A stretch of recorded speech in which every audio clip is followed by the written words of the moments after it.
All right, hello, Honors 100. So I know we're at a pretty busy point in the semester because we've just started our workshop process for the initial research integration.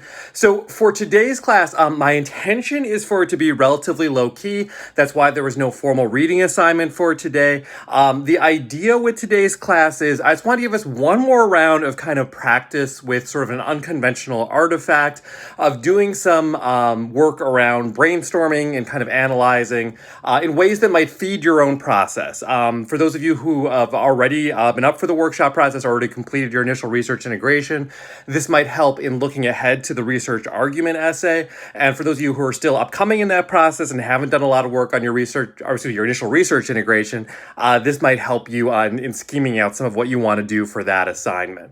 So I have posted below a video, and I'm not going to tell you exactly what it is, in part because when you start watching it, if you've never encountered it before, you would likely think that it's one thing. I think by the time you get to the end, you might think it's a different thing.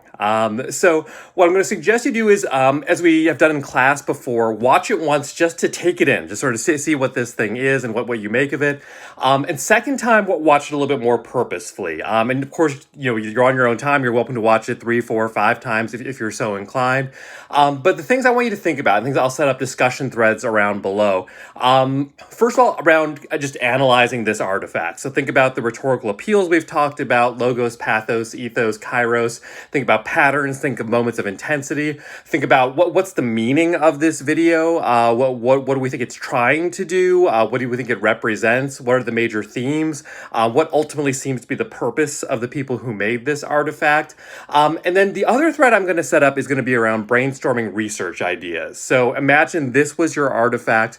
I know we've already been through the annotated bibliography and again, already started that process of the initial research integration, but thinking about yeah, if this was your artifact, it helps to take a step back from what you're actually studying and analyzing to look at something else, and that might inform how you look at your own artifact with kind of fresh eyes or fresh ears, depending on what the artifact is. What might be research ideas we could have coming out of this? Again, it can be the relatively surface level ones, such as who produced it and the literal subject matter and how this thing was produced. But I think undeniably there are certain themes that this artifact is kind of grappling with or exploiting, one might argue, and so they're worth thinking about, things that we could potentially research and what directions we might take that whole process. But okay, I said it'd be a short video. This is a short video lecture. And again, I ask you to watch the slightly longer artifact below at least a couple times. But as always, I will look forward to our discussion based on that.